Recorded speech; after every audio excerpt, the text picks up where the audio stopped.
Wednesday afternoon to you, 4 o'clock time for Sports4CLE. Thanks for joining us. Hope you're having a good afternoon. So yesterday a lot was made that Browns general manager Andrew Berry and head coach Kevin Stefanski were not at the pro day of Miami quarterback Cam Ward, the guy that's expected to go number 1 overall. We found out today why.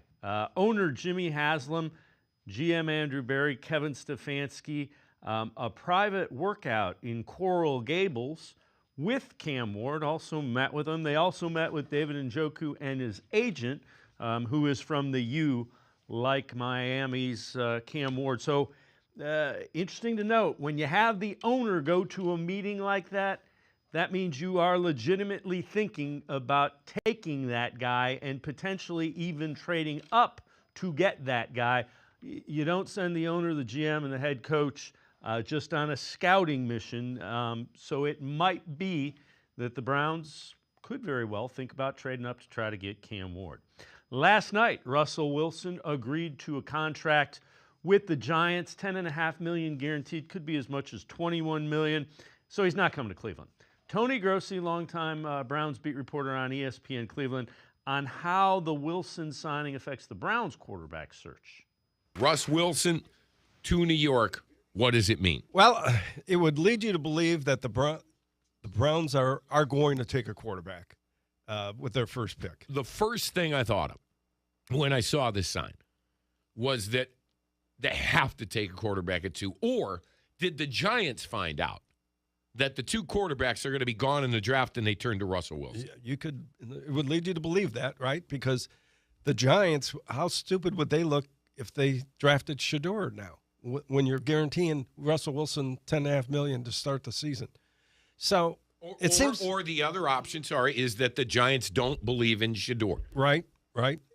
Which is a possibility. Right. So it just seems like outside forces are moving the Browns and Shedeur closer. That very well could be. The Browns could still trade for Kirk Cousins, and then it isn't as imperative that you get a quarterback at 1 or 2. Again, still a lot going on. So Don Yeager, best-selling author, has written a number of sports books talking about who he thinks QB1 should be in this draft. I would argue that Shedeur is far more pro-ready than Cam is. You take his preparation, his disciplines, his coaching, and I don't mean that by his father. I mean that by guys like Tom Brady, who became his coaches, right? And then you take his pregame warm-up is so much more professional than any other college quarterback I've ever witnessed. Then you give him the fact that he had a pretty lousy line for both of the years he was in Colorado. Yeah. And he was running for his life and still throwing, completing 70+% of his balls, and his touchdown to interception ratio was crazy. All of that was because he knows how to read a defense in a way that is far superior to almost anybody else I've seen. We'll have plenty more about the Browns. Tim Bielik, Damon Wolf coming up. We'll talk plenty of Browns. Turn our attention to the Cavaliers. Cavaliers wrapping up their West Coast trip, trying to make it 2 in a row last night against the Portland Trail Blazers. And Ty Jerome taking it inside, gets under the defender, and he gets fouled. Jerome, nice night, 25 points. Evan Mobley, pretty big night as well. Picks it up and throws it down. Mobley, again, a force inside, this time off the dribble, and give him the and one. He had 21 points. Offensive rebound for the Cavs, and it leads to a cutting Darius Garland, who gets the layup. Garland had a team-high 27. Take a look at the drive. Scoops it up and in. Cavs win it 122-111. They held the Trailblazers without a field goal the final 5.5+ minutes of this game. Kenny Atkinson talked about the defensive effort. They were, making a lot of unexpected shots, I'd say, and then we turned it up. I thought Ice played a big role in that. When he came in, it seemed like it turned.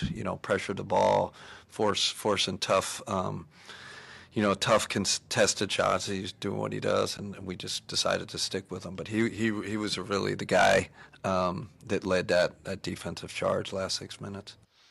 Ethan Sands, Cavs beat reporter for the Plain Dealer, cleveland.com, will be along a little bit later on. We'll talk plenty of Cavs.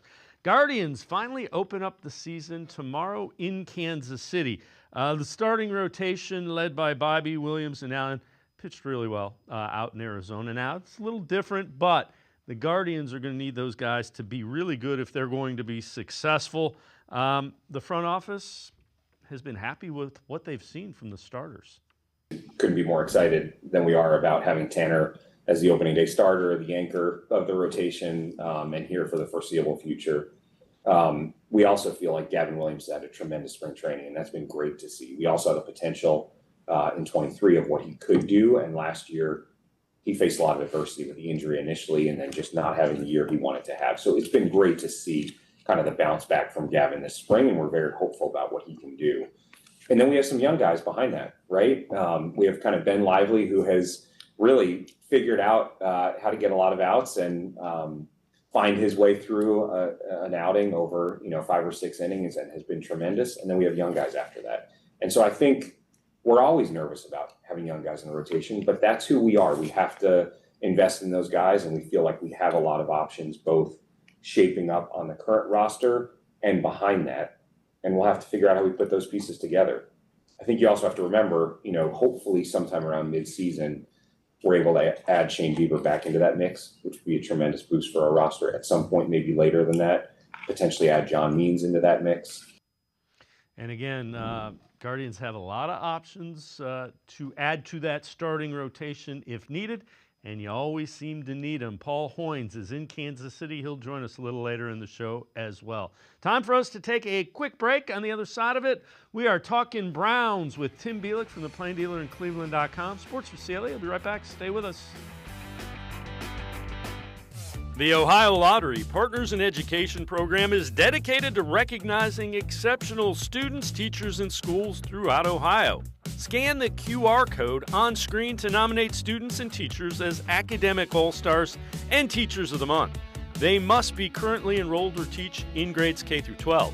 Is your K through 12 school developing students' literacy skills to achieve success in reading? If so, you can nominate your school for the School of the Year. Students can win $100, teachers can win $500, and schools can win $2,500. Scan the QR code, fill out the forms, and nominate deserving students, teachers, and schools today. The Ohio Lottery Partners in Education program takes pride in honoring exceptional students, teachers, and schools across Ohio. Submit your nomination today. It's fun, fast, and free.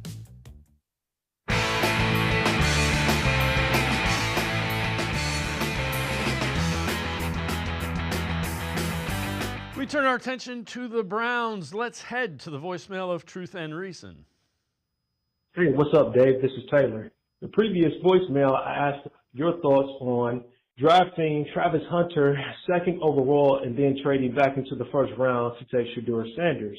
You guys didn't think that Shedeur would last that long in order for us to do so. So now here's another idea. What if we take Shedeur second overall and then trade with the Giants in order to take Travis Hunter with the third pick? And what do you think it would take for us as far as draft capital in order to make that trade happen with the Giants? Thanks for taking my call. As always, appreciate all of the voicemails. Let's welcome in Tim Bielik from the Plain Dealer at cleveland.com. So, Tim, you'd have to trade.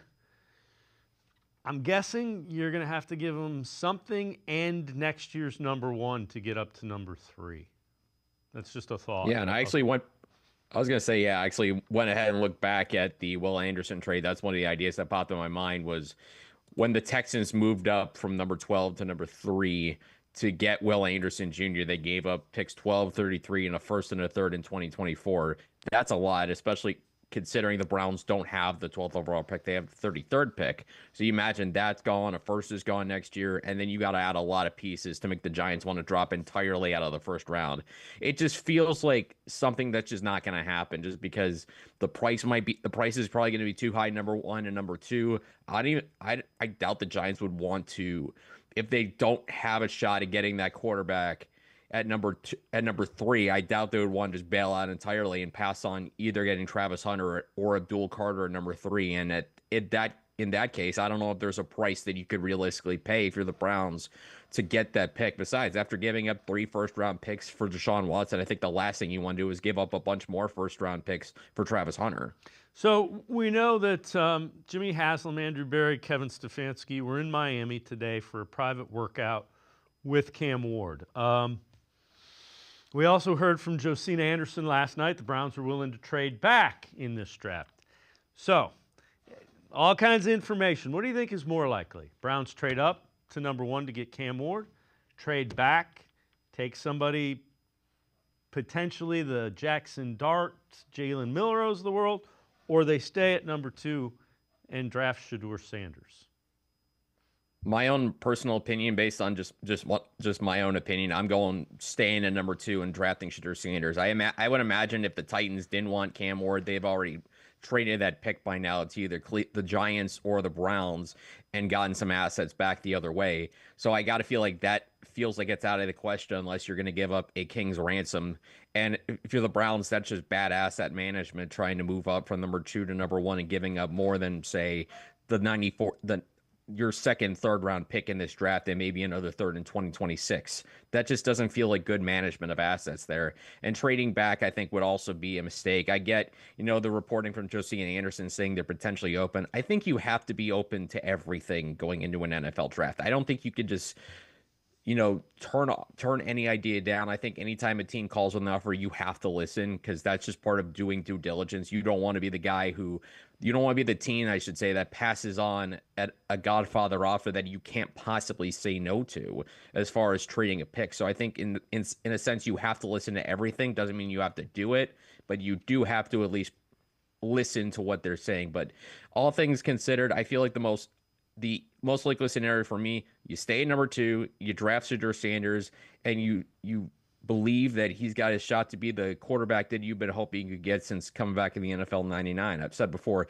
this team hasn't taken a lot of high shots at the draft of quarterbacks. Only twice have they taken a guy in the top 10 since come back in the league in '99. Tim Couch, Baker Mayfield. Those have worked out fairly well. They're not superstars by any stretch of the imagination, but you can't really deny that they're 2 of, if not the 2 best quarterbacks the Browns have had for consistent stretches of time in the expansion era.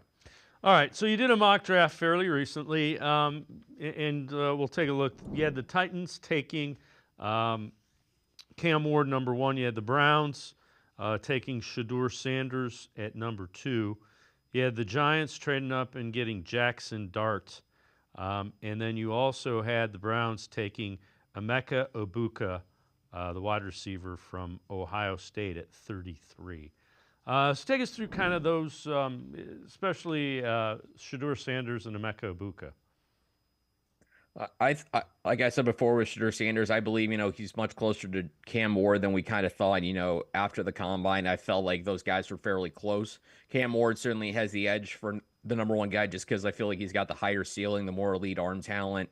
He does probably need a little work to kind of reach his ceiling, but his ceiling is probably higher than Shedeur Sanders. As far as Shedeur, I still think he's a really good prospect. I think he's worthy of the second pick, especially if you believe in the idea that he's worthy of going 3rd to the Giants.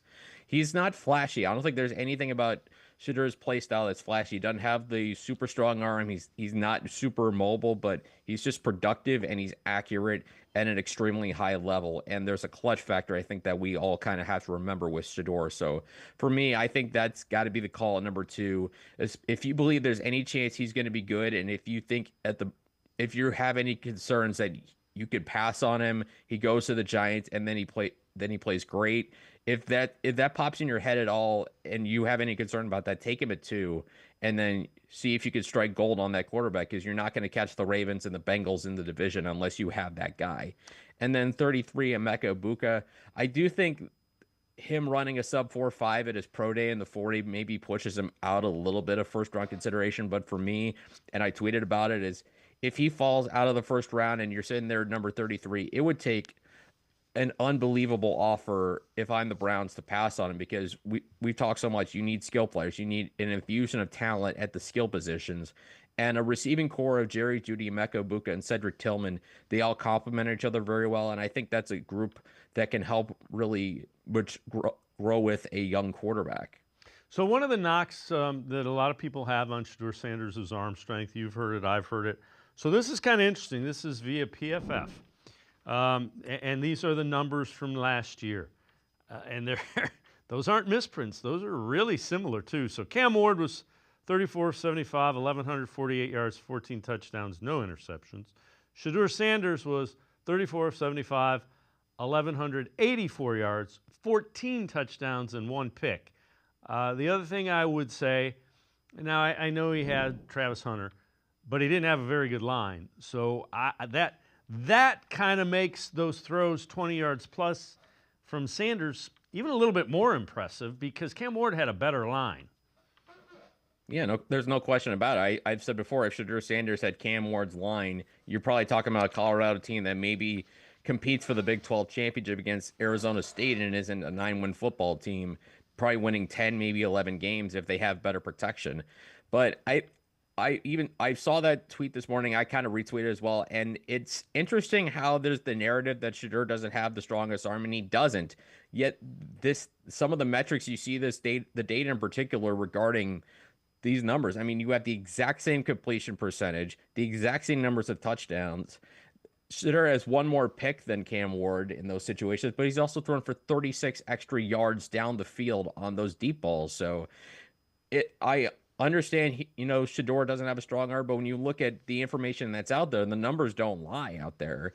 And it's just fascinating to kind of see what the narrative out there is versus this reality of what's out there with Shedeur. Yeah, and the other thing I would say is he kind of understands how to play the position. I mean, that if you watch him, you can pick that up pretty quickly. Yeah, I think there's just an innate sense of how to play the quarterback position that I think just stands out with Shedeur. Like I said, it's not flashy.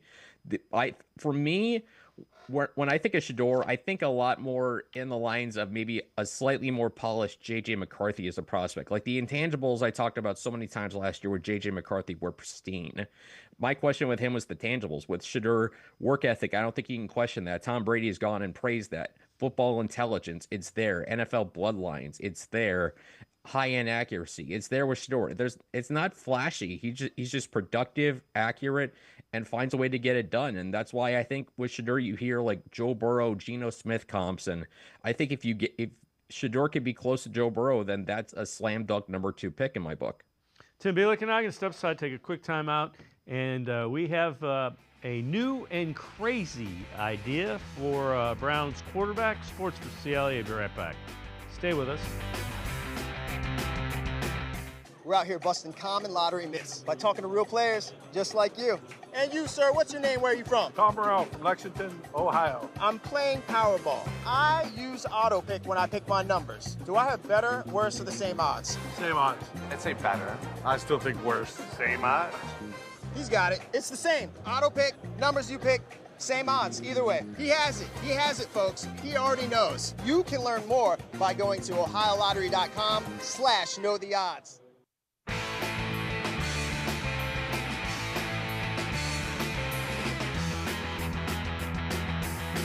We continue talking Browns with Tim Bielik from the Plain Dealer, cleveland.com. Bruce Drennan, longtime Cleveland sports talk host, with what he's hearing about the Browns quarterback situation. I got a pretty darn good source within the Browns organization. Couple. I heard since our last show that part of the reason Myles Garrett was so willing to sign this extension for contract, money. The Browns are negotiating as we speak with the Dallas Cowboys for a trade for Dak Prescott. And Garrett got all giddy about it. Why, I don't know. We're not going anywhere with Prescott, even if they pull it off. Newsom's part of it, and draft picks. Now, Prescott has a hamstring injury as we speak, and he may not be ready for the start of training camp. But this comes from a couple of different sources. And Take it for what it's worth. Tim, maybe.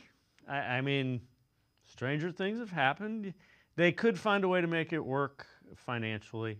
So it's a lot of money. If they really wanted to find a way to make it work, it would cost you 2 and a bunch of other picks. Yeah, I think this time of year you also have to take rumors with a grain of salt, and certainly there's been a couple reporters out there, I believe, that have debunked this rumor that basically said it's not true. And honestly, if I were to look at why this trade doesn't work, there's about 148 million reasons this wouldn't work, and that would be the dead cap the Dallas Cowboys would have to eat on Dak Prescott if they traded him before June 1st. If they waited until after June 1st to trade him, then it's all the way down to $51 million, about $51 million. So there is I don't think there's a trade package in the universe you could create that would make Dallas want to trade Dak Prescott before June 1st, simply because you're eating a seismic chunk of your cap before you even figure out what's coming back to you. There's just really no sense in it. And I just can't imagine the Dallas Cowboys without Dak Prescott at this point. It just doesn't really make a lot of sense. I mean, I'm sure teams talk crazy trades all the time, but there's just really no logic behind the idea that the Cowboys would trade Dak Prescott, especially if they traded him before June 1st. All right, let's go back to the draft. And I know you've written a bunch of articles. How good is the class of interior offensive linemen this year? Well, I'm starting an 11-part series. So I've started kind of at 11, 10, and 9, and that's where we're kind of starting. So number 9 out of 11 is the interior offensive line. There's a couple first-round guys I really like. Will Campbell from LSU. He's been their left tackle for the last couple seasons. I think unquestionably the best offensive lineman in this draft. I think he's a tackle in college, but shorter arms might make him a guard in the NFL. Either way, I think he's a potential Pro Bowler, and I think, number 2 would be way too early for the Browns to potentially take him. If they were picking like 9th or 10th, then I would consider it, especially if you have questions, especially considering Joel Bitonio's future, is kind of limited. Wyatt Teller, he's getting up there in age as well, and you want to keep stocking depth on the offensive line. But 2 is way too early to take him. The other guy who's a first-round guy I had mocked in my first round, I believe, to the Ravens, if I remember right, and that was Tyler Booker from Alabama, 6'5", 325 pounds, big, powerful, intelligent guard. This is another one of those highly touted prospects that Alabama got the end of the Nick Saban era. And he's one of these Alabama guys that, even though Saban retired before 2024, he had another very good season, just a physical mauler who's going to be very good in a downhill running scheme. I look at this class of interior linemen, maybe another guy or 2 sneaks in the first round, maybe Donovan Jackson from Ohio State, Gray Zabel from North Dakota State. But outside of those four guys, you'd probably be looking into the back end of round number 2 or round number 3 to find an interior offensive lineman. All right, let's talk about safeties. Obviously, with Juan Thornhill being let go, Browns are looking for one. How good is the draft class for safeties? Well, there's 2 guys that should be first-round guys. Nick Emenwari from South Carolina, Malachi Starks from Georgia. I wrote about how that's a kind of classic draft debate that we always have, whether it's the guy who's incredibly productive and pro-ready while not being the greatest athlete versus a guy who's an elite athlete but a little more raw. Both guys, I think, should be first-round guys. It's just going to all depend on which team wants to take which guy first. But after those 2 guys, there probably some safeties are going to slide late into round 2 into round 3. And the good news for the Browns, there's a couple guys I really like that are true free safeties in the group, which I think you're looking for. Xavier Watts from Notre Dame, Andrew Mukuba from Texas, both guys who are true ball hawking type safeties. And they already have Grant Delpit, who I think is a true strong safety, a true downhill in the box safety. They tried to improve that with Juan Thornhill, didn't work out. And obviously he's obviously not with the Browns anymore. But there's certainly good safety prospects out there. It's just not a position where you're going to see a lot of guys typically drafted high. I think, I'm trying to remember, Kyle Hamilton, I think, went 12th in his draft year. And I said that day, and I still say it now, no reason he should have gone that late in the draft, especially considering how good he is. Safety is an undervalued position. like I said, 2 first-round guys and a bunch that could go in day 2 and day 3. And so the Browns should certainly have an option to find a free safety out there. Without question, this draft has a lot of talented running backs. So let me ask you this. What's the sweet spot round-wise for the Browns? They need at least one, maybe even 2. And who are some guys that you think fit in that round? 2 or 33 likely going to be a quarterback just based on what the roster is made up of right now. Yeah, and I think if you're looking at running backs and that sweet spot that you want to get those guys, I think maybe round number 3 feels like an ideal area for me. And, maybe that takes away some of the guys like Travion Henderson and, Omari and Hampton from North Carolina if Hampton doesn't go in the first round. But I think round 3, you're looking at maybe Caleb Johnson from Iowa, Quinshon Judkins from Ohio State, Cam Scatterbo from Arizona State as guys that could be there even kind of later in that. Other guys I think could really fit that part of the draft. RJ Harvey from UCF sticks out. Late Byshal Tuten, the speedster from Virginia Tech's another guy that I really like. Explosive runner, fast, does have ball security issues, but I think if you're looking for a game breaker, Tuten kind of hits that mark. And with the running back class in this draft, it's going to be one of the highest, deepest position groups in this draft. When my position rank has come out, as they continue on, that's going to be a group that is ranked pretty high. So you're going to see them more towards the end. I would say end of next week is about when you're going to see them. But I think with also considering the need the Browns have at receiver, receiver's not as deep a position as running back. I think in an ideal scenario, if you're the Browns, you go Shadur Sanders number 2, you get a receiver at 33, whether it's Emeka Egbuka or either the Iowa State guys, Jaden Higgins or Jalen Knoll, and then you come back at 67 and you get either a Caleb Johnson or a Cam Scatterbo, or wait till 94, get a guy like Devin Neal, somebody like that, maybe DJ Giddens from Kansas State. There's just a bunch of running backs out there. They could certainly get 2, especially with all those day 3 picks, certainly 6th-round picks out there. Maybe Jarquez Hunter from Auburn is a guy that's worth taking late. I think I've talked before about explosive run rate. Jarquez Hunter certainly fits in that mold of guys who have good explosive run rates that are guys you want to take chances on. I mentioned before the comparisons with guys like Bucky Irving and Tyrone Tracy, who weren't highly touted guys, but they were the top 2 runners in their class. And their explosive run rate in college, their final season, was proof of, is kind of a correlation between how good guys are who get explosive runs to what they do in the NFL and that kind of success. Irving and Tracy kind of fit that mold. So I think you can go. The bottom line is you can go up and down this class and find a different kind of running back at almost any spot. But where the draft is as far as depth goes, I think running back, you can afford to maybe wait till round number 3 unless you believe Travion Henderson's there at 33. We just got to take him because you need that explosive element. Tim Bielik, plain dealer cleveland.com, is always great stuff. Appreciate the time and the insight. Thanks very much, Tim. Yeah, thanks for having me, guys. Have a good day. Tim Bielik, make sure you check him out. He will have those positional breakdowns of the draft. Check him out, pages of Plain Dealer as well as cleveland.com. We're going to step aside, take a quick time out. We continue talking Browns. Damon Wolf from Dawgs by Nature, straight ahead. Stay with us. Come back to go forward. Back to learning new things. Back to pursuing your dreams. Tri-C has flexible learning options to fit your life. And every year, more than 1,000 local companies provide Tri-C students with real-world learning. The right education can boost your lifetime earning power by hundreds of thousands of dollars. Start now with a college education you can afford. Tri-C, where futures begin. We're out here busting common lottery myths by talking to real players just like you.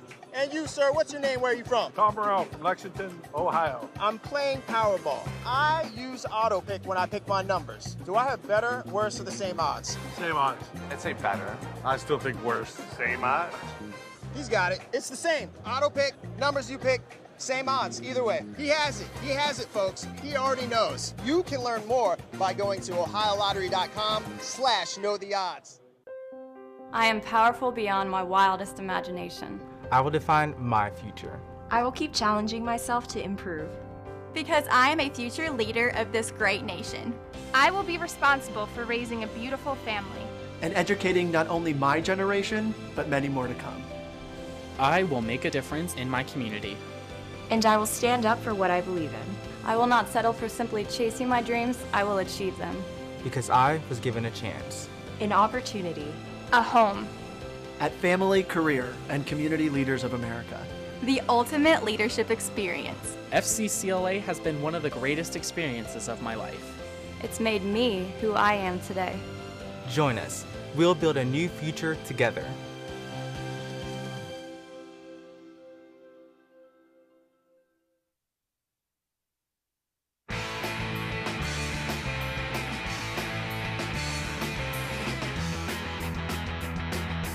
We continue talking Browns on Sports4CLE. Tony Grossi, ESPN Cleveland, longtime Browns beat reporter, on how he thinks the Browns would utilize Travis Hunter if they drafted him.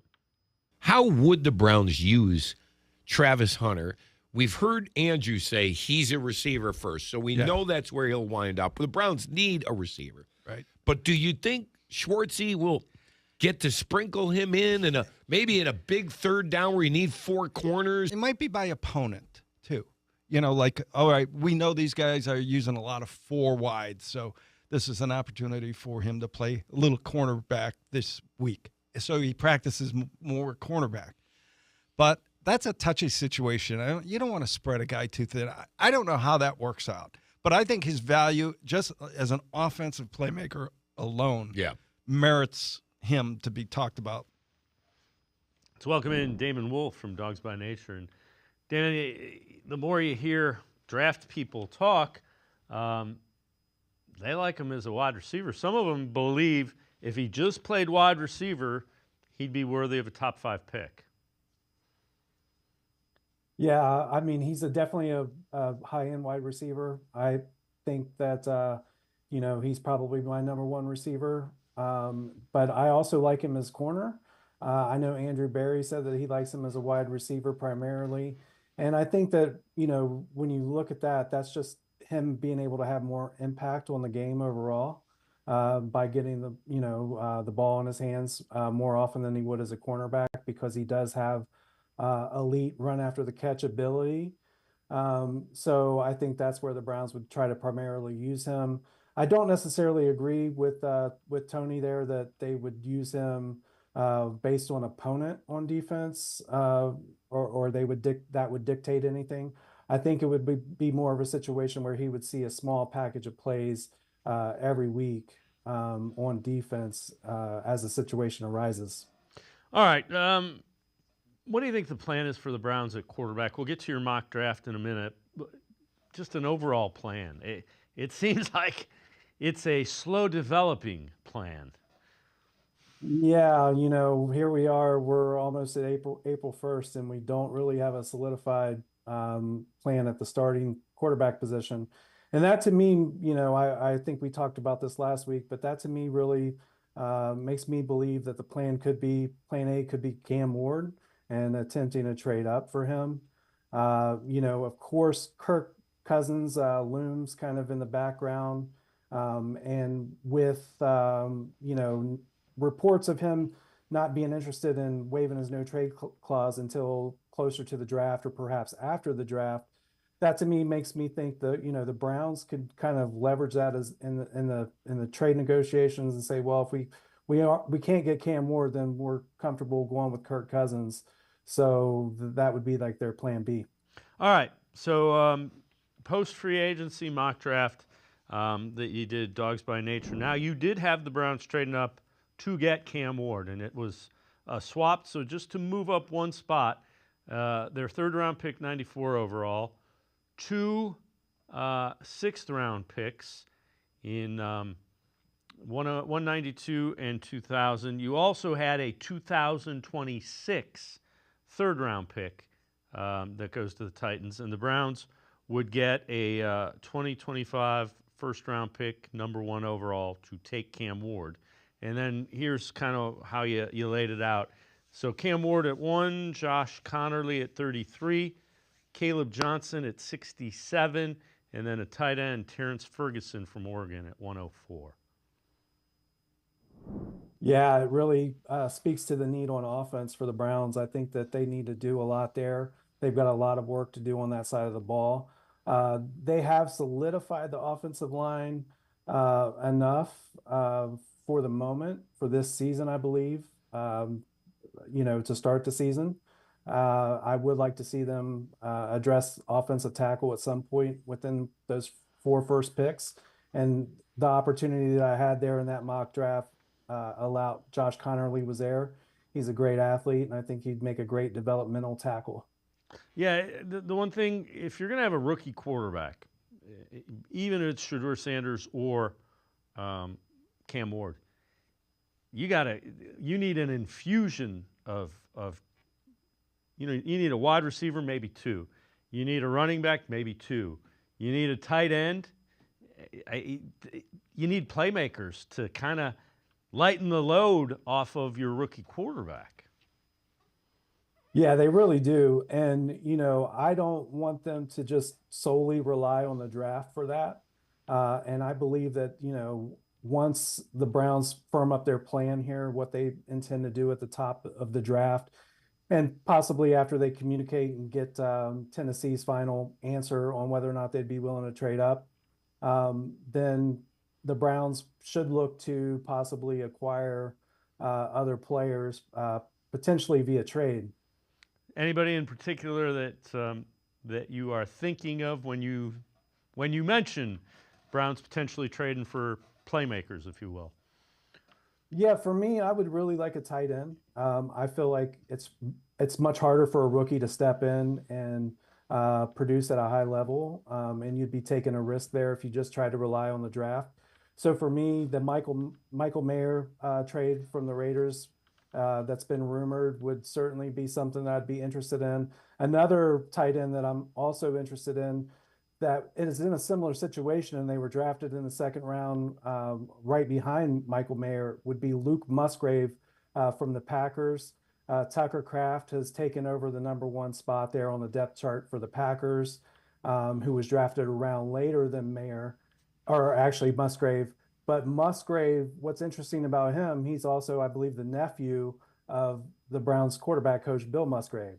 So possibly a fresh start would be in order for him, and I think Cleveland could be a place where he could thrive. And when you're thinking of Mayer or Musgrave, those aren't going to cost, it's a 5th round pick, a 6th round. It's not the draft capital that would be associated with some of the other trades that you're talking about. Yeah, absolutely. I don't know, I definitely think for those guys you're talking, definitely a day 3 pick. And then possibly there's some combination of players that could be involved from Cleveland side. But yeah, it'll definitely be something that Andrew Berry is always looking to do, and I certainly would expect it. Damon Wolf, as always, great stuff. Appreciate the time and the insight. Thanks very much, Damon. No problem, Dave. Thanks so much. Anytime.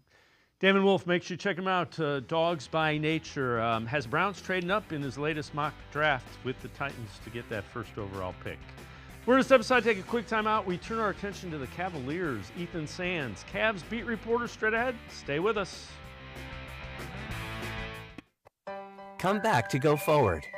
Back to learning new things. Back to pursuing your dreams. Tri-C has flexible learning options to fit your life. And every year, more than 1,000 local companies provide Tri-C students with real-world learning. The right education can boost your lifetime earning power by hundreds of thousands of dollars. Start now with a college education you can afford. Tri-C, where futures begin. We're out here busting common lottery myths by talking to real players just like you and you. If an Ohio Lottery scratch-off game has 1 in 4 odds, that means if I were to buy 4 tickets in a row, I'm guaranteed to be a winner. True or false? I'm going to say true. Oh, that's false. You're right, it's false. The jackpot for the Mega Millions is at its highest it's ever been before. I now have worse odds. True or false? True. False. False? That is exactly right. You can learn more by going to ohiolottery.com/knowtheodds. The Greater Cleveland Sports Hall of Fame celebrates the star athletes and notable sports figures who were born or have made their home in Greater Cleveland. It tells the story of discipline, commitment, perseverance, sportsmanship, and excellence in achievement. It encourages and inspires those who believe in sport and its direct impact on the well-being of our community. Go to clevelandsportshall.com or follow us on Twitter at GCLE Sports HOF for more details.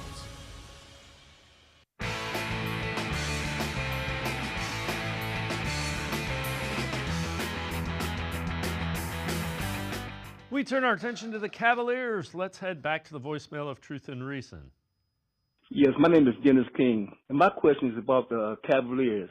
I want to know why Sam Merrill is getting all this playing time, even in crunch time. He's not a good player. He's a shooter, but he does nothing else good. And they put him ahead of Dean Wade and Isaac Okoro. I want to know what's wrong with Kenny Atkins, why he's giving this guy so much playing time. It doesn't make any sense. As always, appreciate all the voicemails. Let's welcome in Ethan Sands from the Plain Dealer at cleveland.com. Ethan, the one thing, and here's my thoughts on it, and I'll defer to you because you're the beat reporter. He is playing guys so that come playoff time, if he sees a matchup that he can exploit, all these guys have played. You don't want to let somebody rot on the bench and then say, hey, we need you. Get in there and do this in crunch time. I completely agree. It's basically, and I understand where this collar is coming from, right? Sam Merrill has not played well over the last few games, and then he ends up in the starting lineup. And I had the same question when we saw the starting lineup come out the other day. I was like, why is Sam Merrill starting over Isaac, Dean? Why wouldn't they move DeAndre Hunter in? All these things, right? But sometimes we have to understand that the process of what Kenny Atkinson has been doing all season long is instilling confidence in these guys, right? So say, hey, you haven't been playing well. I'm still going to show you that you can trust me to give you minutes. You can trust me that I'm going to believe in you. Here's some extra playing time. Go believe in yourself. And Sam Merrill went out and had 4 threes in the win against the Portland Trail Blazers last night. So you saw a good production of him. And then you also understand that Kenny Atkinson does not just see Sam Merrill as a sharpshooter. He sees him as a player that can wall up and keep up on the defensive end as well. And if you look at defensive rating for the NBA of players that have played over 55 games this season, Sam Merrill's near the top. So it's not anything that Kenny Atkinson is seeing that is different from what is being said in the statistical metrics. But I do understand that Sam Merrill has gotten more minutes this season than he did last year. He's got more minutes than Isaac Okoro, Dean Wade, guys that were a part of the starting lineup in the beginning of the season. So it's okay to have these questions, but I think you got to look at the bigger picture when we get these answers to understand what Kenny Atkinson is doing and how Sam Merrill can also impact this team later into the season. So I know you guys have talked about this on the Wine and Gold Talk podcast. Where do the Cavs need the most improvement before money time, the playoffs start? It's money time. I like it. I think the Cavs need the most work rebounding wise, right? And it's not necessarily looking at Jared Allen, Evan Mobley. Those guys have been fighting their butts off when it comes to going up against some of the best rebounders in the NBA over the last month and a half or whatever it has been, right? We talk about Valanciunas, Vucevic, Zubac, guys that have been known to be great rebounders throughout their NBA careers. And Jared Allen and Evan Mobley have stood the task, and sometimes they haven't, but it's also looking around and saying, okay, now looking at the rest of the 13 players on this roster, how are you going to help them rather than allowing the opposing offense to continue their possession after great defensive possessions because they get an offensive board? And it's not always those big guys. Sometimes it's smaller guards or forwards jumping in and getting balls that they shouldn't. So I think if you look back at the Portland Trail Blazers game last night, that's something that I brought up on the Wine and Gold Talk podcast, is that Jared Allen, Evan Mobley, and Darius Garland were the top 3 rebounders on the team. Darius Garland had 5 rebounds. The rest of the team combined for 16 rebounds, right? So if you tell me that Evan Mobley and Darius Garland can combine for 17 rebounds, and that's more than the rest of the team, that's a problem. That's something that Kenny Atkinson has prioritized throughout the entire season, but we haven't seen much growth. So I want to see that in the latter half of the season going into the playoffs, especially as the physicality begins to ramp up and we get to see these guys going up against top-tier competition and how they're going to fare in the rebounding battle, because that's just as important, if not the most important, in closing great defensive possessions. So let me ask you this. What do you think makes this team significantly different, being the Cavs, from what they were a year ago? The confidence. It's the confidence. It's this is the team that went through a similar rough patch at this same time last year. And Donovan Mitchell was like, we cannot be doing this in April. We cannot be doing this at the end of March. This team doesn't care what they're doing right now, right? They are preparing for the playoffs. They obviously, wins and losses are what I'm talking about. They're not worried about those. They're worried about the principles, the schemes that they're setting up, how they're playing, the rotations, getting all of these things ironed out and ready for the playoffs, because they understand that they have a different caliber of team. They have a different caliber of experience than they did last year. So the versatility of their lineup also helps. Adding DeAndre Hunter and having more usable wings is what helps them have that confidence as well to be able to go up against these top tier teams that we get to see. But the confidence of this team, you never see this team go from even keel. They're never too high, never too low. Whether it was the 16-game win streak, the 4-game losing streak, the mentality in the locker room has been the same. And I think that's the biggest portion of what we've seen with this team throughout this season. So I know you wrote an article about Jared Allen and how important he is to the Cavs. Take us through that. Yeah, so Jared, I believe he's probably the most underappreciated player on the Cleveland Cavaliers. He's a guy that could be considered a top 5 center in the Eastern Conference, if not a top 10 center in the NBA. And I think when you talk about what he's done selflessly this season when it comes to giving Evan Mobley or helping him out get more minutes, knowing that he's going to sometimes come off the bench or in crunch time or not even play in the fourth quarter, I think that's the biggest thing when we've seen him be selfless and allowing guys to get the shine that they need and taking a back seat to that success. But also when the Cavs have called on him, whether it's energy, rebounding, offense. We saw in the fourth quarter last night when we were kind of questioning whether or not Jared Allen was going to come back into the game. He did, and he was able to get 8 points in that fourth quarter and help elevate the Cavs to the win over the Portland Trailblazers. This is something that we've continuously seen throughout the season. Whenever Jared Allen's number is called, whenever Kenny Atkinson puts something in his ear, he's able to take it to the next level. And I think that's really important for the team and how they're going to be different in the playoffs. He's showing that he can have two different interests. It doesn't have to necessarily be just focused on basketball, which is something that he loves, and he loves playing with this team, with the guys on his team. But he also separates his mental and mentality to be able to just enjoy life as a regular person. And that was something that coming into his career as he was in college that NBA scouts were questioning because of his hobbies and what he was able to do around the game of basketball. So I think it's important to know that these guys are human beings. They're people. They can have lifestyles outside of this that don't necessarily have to do with fashion and jewelry and all these things. Jared Allen is a prime example that you can be yourself and still have a successful NBA career. So the Cavs haven't shot the ball well from three-point range last, I don't know, month or so. Is that concerning, or is that just it's part of an 82-game regular season? I think it's the month of March, man. Like, it's the dog days of the NBA season. You talk about guys getting injury management, rest. You talk about the schedule that they had in March where they were away for their longest road trip of the season. Now they come back and they have a back-to-back before a Sunday matinee game. Like, the schedule in March for the Cleveland Cavaliers has been hellish. And you talk about guys having to deal with all of these things. Sure, Donovan Mitchell and Darius Garland flat out have not been good enough when it comes to their percentages from the field and from three-point range. So I think it's fair to say that. But I do think it's just a slump. I don't think it's anything to do with the injuries. Obviously, we want to manage Donovan Mitchell a little bit more. But I do also think it's interesting because Darius Garland this time last year was coming back from his fractured jaw, and we understood that he was going through personal stuff as well. So it was easier to explain what was going on with Darius last year, as crazy as that may sound, than it does this year. So we want to see these two guys step it up the most. Obviously, the surrounding players have to continue to lift them up. But again, we're not really worried about the 4-game losing streak. Almost historically, a lot of teams that have gone on to win the NBA championship have had a slump during their season, and it's come in March and April, which is telling because these guys have played their butts off for the majority of the season, and they're still 58-14. So I don't think there's a lot to hang your head about. Ethan Sands, Cavs beat reporter. Appreciate the time and the insight. Thanks very much, Ethan. Thank you so much for the time. Ethan Sands, make sure you're checking him out. Great Cavs coverage. He is the beat reporter for the Plain Dealer as well as cleveland.com. We're going to step aside, take one more time out. Other side of the break, we head to Kansas City. Guardians beat reporter Paul Hoynes joins us to talk Guardians just ahead of opening day. Sports4CLE, be right back. Stay with us. Come back to go forward. Back to learning new things. Back to pursuing your dreams.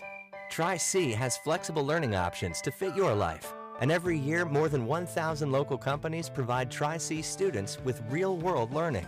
The right education can boost your lifetime earning power by hundreds of thousands of dollars.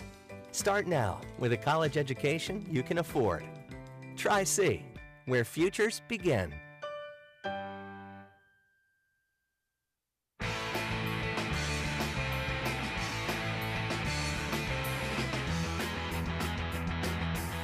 We turn our attention to the Guardians getting ready for the opener in Kansas City tomorrow. Here is how the starting rotation will lay out for the Guardians. Bybee earns the top spot. Gavin Williams, number 2.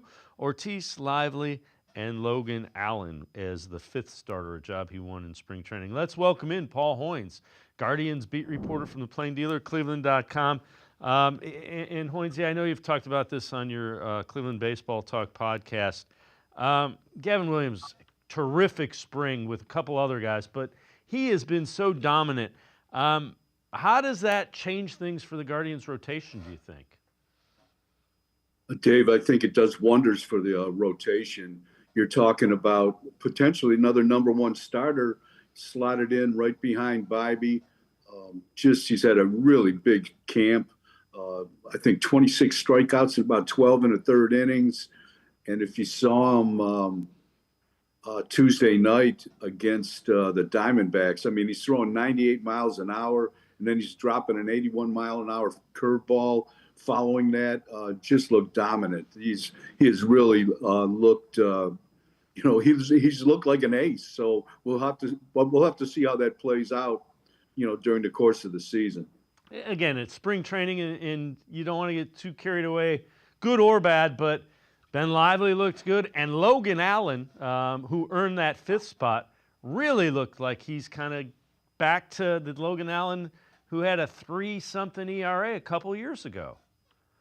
Yeah, he's really pitched well. 19 strikeouts, 19 innings, six appearances, 3 starts. He won the fifth job hands down. Dave, really. And I asked him if he had changed anything. He said no. He's just, he's not giving the hitters as much credit as he had in the past. He's going right at them. This is not a guy that throws 95, 98 miles an hour. He's got to be really, he's got to be pinpoint. He's got to be aggressive. He's got to be in the strike zone with good pitches, and that's what he's done. So the guy that did not get the 5th starter spot heads to the bullpen, and Joey Cantillo is another guy. But let's talk a little bit about Tristan McKenzie. I know you got a chance to talk to him. You wrote a really interesting article with him. Take us through that and kind of where Tristan McKenzie is at. Yeah, Tristan is going to the bullpen, like you said. Stephen Vogt talked to him the other day when Allen was named the 5th starter. McKenzie ended up in the bullpen. And I talked to Tristan after Wednesday's game against Arizona when he threw a scoreless inning. And he said, he could see the writing on the wall. He could see how things were shaking out in camp. He also, a big thing is he has no minor league options left. So it was either the bullpen or, they try to make a deal with him. And I don't think the Guardians want to do that quite yet. So he's in the bullpen. He's not real happy about it, but he said, hey, it's my job to go out and get outs. I don't care if I'm pitching in the 1st inning, the 2nd inning, if I'm closing games, if I'm pitching long relief, I'm going to go out, get outs, and help this team win. Yeah, and again, McKenzie, we've talked about it. He's a great kid. You just want him to. With him, it's just a matter of there were too many pitches where that's too far out over the plate. You can't do that at this level. And it's funny how guys like that, they can get it back as quickly as he lost it. Oh, definitely. And the thing with Tristan is, if you look at his batting average against, nobody hits this guy. You know, his career batting average against is really low. But number one, he gives up home runs. Number two, he walks people, and when you do that, that's a bad combination. So if he could ever just stay in the strike zone, the Guardians have themselves quite a pitcher there. But unfortunately, the last couple of years he's been hurt, and he hasn't been able to get his command back. The other guy that I know you had a hey Hoynesy about was Luis Ortiz, and somebody threw out the idea of using an opener for him to be successful. Guardians fan, Ortiz is a young guy, so he is still really young. In fact, he had some success as a starter, but he started last year as a reliever. So let this guy figure it out, and you could really have something. There's a high upside with Ortiz, Hoynesy. Definitely, David. I mean, that's why they traded for him. He in the second half of last season, his last 16 appearances, he made 15 starts and had an ERA, under 4. So this guy has had success as a starter. And yesterday, Dave, he was throwing 97 miles an hour. He's throwing almost as hard as Gavin Williams.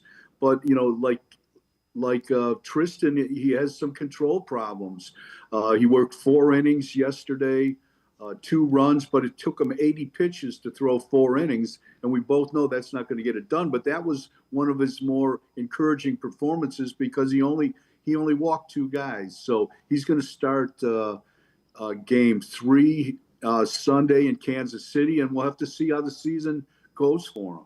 Yeah, and again, a younger guy still kind of figuring out how to use all his pitches effectively at the big league level. So let's take a look at the lineup. There are some concerns here, but you look at it. You've got Quan in left field, Lane Thomas in center. Those are pretty good. Then you got Jones and Noel that will be a platoon. Santana, Arias, Rocchio. Jose is going to hit wherever you put him. Naylor and Manzardo. When you look at that, Hoynesy, how do you figure out, how do you protect Jose Ramirez and make sure teams can't pitch around him? Well, Stephen Vogt he thought about that same question, David, and that's why he talked to Jose and had him move, convinced him, and Jose agreed with it to go into the number 2 spot this year. So you've got Quan hitting in front of Jose, and you've got Lane Thomas hitting behind him, especially against lefties. And you also probably, I would think, you have the option of moving Carlos Santana into the number 3 spot when you face a righty. So that's a pretty. Those are 3 tough hitters to get through, and hopefully, that provides Ramirez enough protection to prosper and have a season like he did last year. Yeah, and to your point, if you've got Quan there, you've got a chance of having a guy on base, a pretty good chance of having a guy on base with Jose Ramirez at the plate, and then you kind of got to go after him. You did 5 good things that you saw in spring training. We've alluded to the first one. Gavin Williams, Logan Allen, they were both lights out. Brian Rocchio hit the ball in the postseason, and he's just kept hitting a strong spring. Quan continues to kind of bounce back from a cold second half last year. Then you've got some guys coming that could help. The starting pitching that's pretty good. You got Bieber, he'll be back before Means. John Means is another guy, had success with the Orioles. Trevor Stephan pitching well as well. And then you got a lot of young guys that when they were given the opportunity, they hit. And so you wrote about that in the spring. In your mind, a couple of the things that really stood out as strong springs. Yeah, I thought Manzardo had a great spring. Offensively, he hit 4 home runs, hit his 4th home run Wednesday. Really just looked like he belonged. Like you said, Rocchio, another guy that really had a good spring, carried over his success from the postseason and has done a great job this spring. I really like the depth of the starting pitching. They sent 2 young guys down, Doug Nikhazy and Will Will Dion, two left-handers that I thought really pitched well in camp. I'm sure I think those guys will end up at AAA, and they're going to add some depth. And I like the way they've set up the bullpen with McKenzie and Cantillo and Jacob Junis in the bullpen, and that'll help the starters early in the season. All those guys can pitch multiple innings. What about Bieber and Means? Those are guys that have had a lot of success at the big league level, both coming off injuries. From all reports, and I know you were down there quite a bit, Bieber's looked really good. Yeah, Bieber's thrown multiple bullpen sessions since the start of spring training. He's out, at over 100 feet, long toss. He's making really good progress. And Means is going along, is getting better too. Now he had his Tommy John after Bieber last season, so he's going to be a little behind Bieber. But Bieber, there's no timetable yet, but the results have been encouraging. And I would think they are really looking forward to having him available at least down the stretch, and it could be could be sooner than that. So I know you had this as a hey Hoynes, and I'm curious as to your thoughts. I have some thoughts on it. You got. Have the Guardians thought about putting Brian Rocchio at number 2 and moving Jose to 3rd? That's a good question. I don't think they're ready to do that right now. I think they like that top 3, Quan, Ramirez, and either Lane Thomas or Santana. But Rocchio hit lead off a bunch of times during the Cactus League season and really hit the ball well. He looks like a top of the order hitter, and I would think that down the road somewhere that's going to happen. Yeah, I guess if I was Stephen Vogt, my thought would be let's let him have some more success during the regular season to get things rolling at the bottom of the order. Then at some point you flip it, but that's a kid that looks like he can hit big league pitching. Yeah, and he's a switch hitter. He only hit like 209 during the regular season last year, but he had 8 home runs. So he's got a little pop there too, and he's still developing. So really, a fun player to watch, and maybe a promising player as well. Do you think it's a matter of let's let him have more success at the big league level, and then at some point, if he's hitting 260, 270 and driving the ball, hitting gap to gap, at some point in May, there's no need to rush that, I guess is where I'm going with it. Yeah, it's like how they develop players at AAA, David. They send some guy down, they let him get hot, then they call him up. So he hits the ground running in the big leagues. And I think they'll do the same with Rocchio. Let him have that success at the bottom of the order, hitting 7th, 8th, or 9th, and gradually, if there's a need, to move him up. Hoynes, I appreciate you joining us from Kansas City where the Guardians are getting ready to open tomorrow. Thanks so much for the time and the insight. Appreciate it, Paul. Good deal. Enjoyed it, man. Paul Hoynes, make sure you check him out. Great Guardians coverage for the Plain Dealer, cleveland.com, joining us from Kansas City, where the Guardians are getting ready to open the season tomorrow against the Royals. That'll do it for this edition of Sports for CLE. We will see you back here tomorrow at 4 o'clock. Have a great night, everybody. See you tomorrow at 4, opening day for the Guardians here on Sports for CLE.